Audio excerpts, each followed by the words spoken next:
Assalamualaikum warahmatullahi wabarakatuh. Waalaikumsalam warahmatullahi wabarakatuh. Perkenalkan, nama saya Visi Handalusia Husni. Saya di sini berlaku sebagai host dalam acara talk show dengan pembicara kita yang luar biasa sekali, Bapak Dekan Fakultas Ekonomi dan Bisnis Islam UIN Mataram, Bapak Dr. Ridwan Masud MAG. Selamat pagi Bapak. Selamat pagi. Ya, apa kabar? Alhamdulillah baik ya. Ya Pak, bagaimana rasanya menjadi Dekan Fakultas Ekonomi dan Bisnis Islam UIN Mataram selama seminggu ini?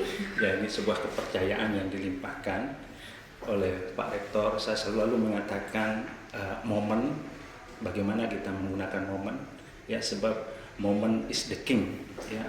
Nah, sehingga momen itu sudah diberikan sama Pak Rektor, saya akan menggunakan dengan semaksimal mungkin sehingga visi misi beliau bisa kita turunkan di Fakultas Ekonomi dan Bisnis Islam, ya, sehingga target-target beliau bisa tercapai di fakultas, tentunya akan berdampak positif bagi UIN Mataram ke depan. Amin, luar biasa.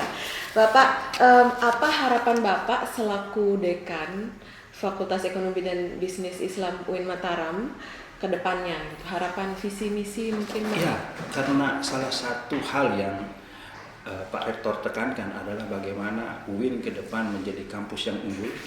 Tentu PEBI, Fakultas Ekonomi dan Bisnis Islam ini juga menjadi fakultas yang unggul. Tentu prodi-prodinya ke depan harus unggul.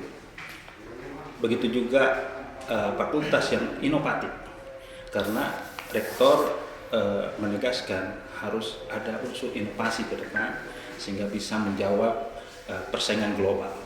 Selain inovatif juga harus ke depan PEBI itu berdaya saing. Berdaya saing ini tentu banyak variabel-variabel penting yang harus kita letakkan di PEBI sehingga berdaya saing ini bisa dijawab oleh kita. Salah satu daya saing ke depan adalah bagaimana ke depan output di PEBI itu bisa memiliki sertifikasi. Misalkan sertifikasi profesi. Apapun jenis profesi ke depan, sehingga bukan saja mahasiswa menerima selembar ijazah, tapi juga menerima sertifikasi sehingga dia memiliki daya saing di peluang-peluang perusahaan, ya. Karena kita ini punya jurusan yang sangat-sangat marketable, ya. Ada pariwisata syariah, ada perbankan syariah, ada ekonomi syariah, ya. Semua ini prodi-prodi yang ngetren. Tapi kalau trennya ini bagus, terus kita tidak imbangi dengan bagaimana meletakkan input yang masuk ke PEBI ini dengan tidak kita perdayakan supaya mereka memiliki daya saing, tentu akan menjadi pertanyaan besar bagi user ke depan, ya. Selain itu daya saing, tentu juga PEBI harus memiliki jiwa entrepreneur, ya kan? Jiwa entrepreneur ini penting sekali karena negara-negara maju. Mengapa dia maju? Karena jiwa entrepreneurnya lebih besar daripada hal yang lain. Nah, inilah kita akan tumbuhkan, ya, di Fakultas Ekonomi dan Bisnis Islam UIN Mataram. Nah, semua itu terbingkai pada nilai-nilai Pancasila dan nilai-nilai Islam. Itu harapannya ke depan. Bapak, luar biasa sekali tadi saya menangkap ada akan didirikan lembaga sertifikasi profesi begitu. Nah, kira-kira selain lembaga sertifikasi profesi, adakah kegiatan lain yang akan dilakukan ke depan, gebrakan baru?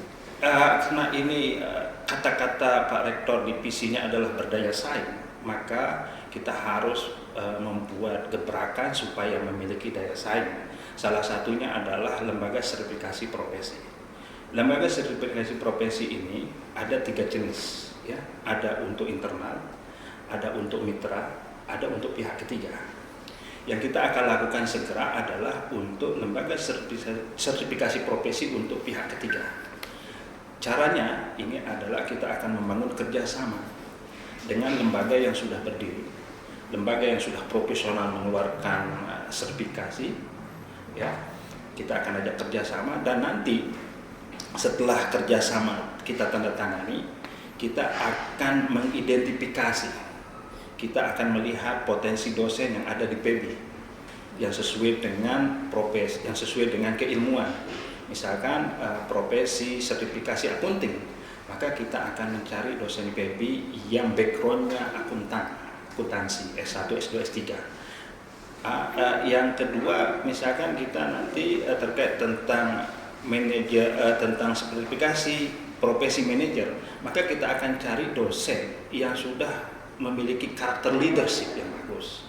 Nah, dua tipologi ini kita dua tipe dosen ini, ya, itu pertama dia punya keilmuan, dua pengalaman, kita akan latih, ya, kerja sama lembaga supaya para dosen di PB memiliki sertifikasi asesor, ya, sehingga asesor ini nanti yang melatih para pihak ketiga, ya, sehingga PB Win Mataram bekerja sama dengan lembaga yang sudah eksis, yang sudah profesional, mengeluarkan sertifikat, ya, lisensi kepada manajer koperasi, kepada akuntan koperasi, gitu. Sehingga sumbangsih PB terhadap dunia perkembangan koperasi syariah khususnya itu bisa bermakna. Ya, harapan saya sih sebenarnya ke depan PB ini bisa menjadi mitra strategis KNEKS untuk Indonesia Timur, sehingga hal-hal yang dibutuhkan untuk pengembangan ekonomi Islam atau ekonomi syariah di Indonesia Timur, PB bisa menjadi rujukan mimpi besarnya, ya. Nah, langkah kedua itu tipe 3, tipe P1 ini tentu membutuhkan konsultan pendirian, ya, mendirikan lembaga, karena ini lembaga akan membutuhkan proses, ya, tidak sederhana karena banyak variabel yang harus disiapkan sehingga akan cepat mendapat persetujuan dari negara untuk PB sah mengeluarkan sertifikasi profesi tipe 1. Nah, tipe 1 ini nanti untuk dosen dan mahasiswa bisa dari semester 5 sebelum ujian skripsi atau sebelum mengajukan judul, atau setelah itu bisa saja dia bisa dilatih, setelah itu disertifikasi, sehingga pas wisuda dia dapat 2 lembar sertifikat, ya, dapat ijazah dan dapat sertifikasi dari PB yang sah. Gitu. Jadi saya melihat di sini bagaimana mimpi besar Bapak itu untuk kita bisa memajukan lembaga gitu melalui program sertifikasi tersebut, baik yang tadi untuk sertifikasi profesi maupun sertifikasi untuk internal, ya Bapak, ya. Jadi nanti mahasiswa-mahasiswa bisa mendapat sertifikat yang akan menunjang mereka di dunia kerja gitu. Nah, terus selain lembaga sertifikasi ini, apakah ada gebrakan-gebrakan baru yang akan Bapak berikan? Ya, insya Allah ada saja, karena selama masih kita bisa berpikir, tentu akan ada hal-hal baru, ya, supaya ada hal baru supaya WIN kampus kita ini ada nuansa baru. Yang misalkan ini kita akan segera launching itu WIN Digital di bawah Lab Entrepreneur. Nah, harapannya adalah karena ini amanat hasil diskusi sama tim dari KNEKS bersama Pak WR1 di ruang pertemuan Pak Rektor pada tanggal 21 September kemarin, itu harapannya adalah WIN Mataram bisa menjadi salah satu piloting ekosistem keuangan syariah digital. Nah, salah satu untuk mengimplementasikan itu maka perlu adanya WIN Digital.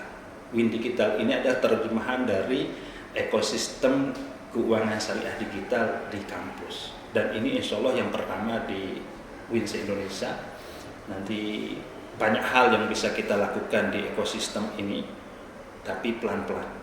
Harapan saya ke depan melalui PB dan WIN Digital ini, pembayaran di kantin ke depan itu sudah tidak menggunakan cash money, tapi menggunakan aplikasi yang kita bangun bersama.